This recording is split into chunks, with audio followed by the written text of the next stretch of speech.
We're going to talk today about the new needle that we're using for the VeinGogh. You can see this is the old needle here, the ballet needle. The new needle is right here. We're going to remove the cap. You can see it's a lot different. We'll focus in.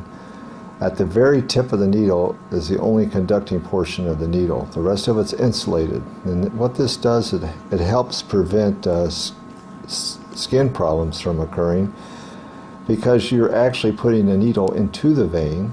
The rest of the needle is insulated, so you do not conduct any heat to the skin itself. All the heat is conducted through this very tiny distal portion, 2.5 millimeter portion of the needle.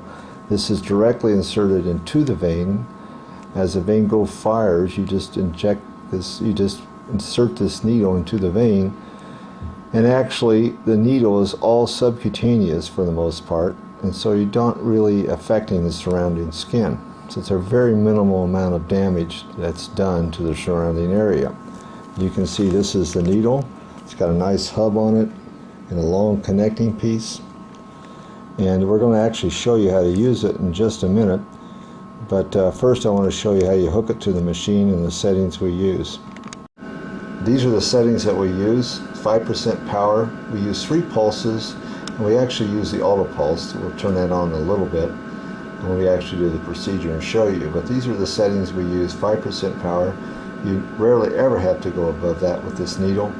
This needle allows you to use minimal amount of power compared to the ballet needle, where more power was needed to affect damage.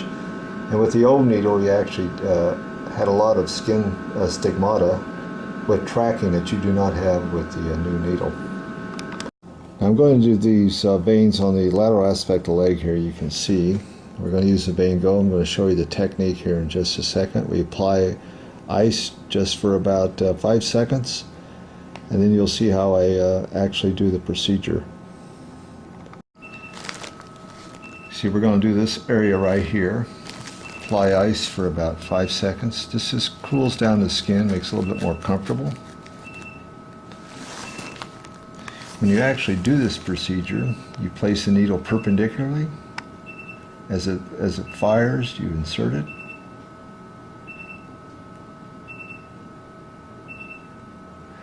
Now these are more superficial, so you really don't have to worry too much about getting deeper. The needle's barely in here. These are probably about 200 microns deep. As you can see, nice fading. When I see this little area puckering by the needle, I put ice on a little bit longer. This just cools down the skin a little bit more. Stretch the skin a little bit to see the veins nicely. The whole needle is not inserted in this case. You don't need to. It's not that deep.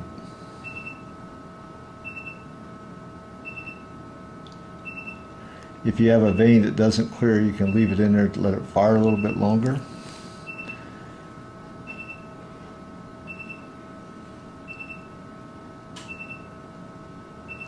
You can see nice resolution here.